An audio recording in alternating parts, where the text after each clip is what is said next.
Hello everyone, praise the lord. My name is Nikhil. అయితే ఈ short వీడియోలో I want to know that Jesus is a god of fame.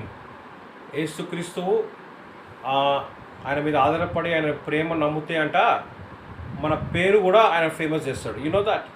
మీకు మంచి పేరు, మంచి ఖ్యాతిని కూడా ఇస్తానని చెప్పి బైబిల్ వర్స్లో ఉంది. If you believe me, I will make your name great and famous అని ఉంటుంది అబ్రహాంకి. So Jesus is a god of fame. అంటే యేసు ప్రభుని నమ్మితే అంట ఆయన మీద ఆధారపడదు. అంటే మన ఫేమస్ మీద మనము దృష్టి ఉండొద్దు, కానీ యేసు ప్రభు మీద మనం దృష్టి పెడితే దేవుడు మనల్ని ఫేమస్ చేస్తాడంట. You know that. అబ్రహాంకి అదే వాగ్దానం ఇచ్చిండు, నేను నీకు మంచి పేరుని ఖ్యాతిని ఇస్తానని. So believe in God, trust in God rather than world. Jesus is a God of fame. Even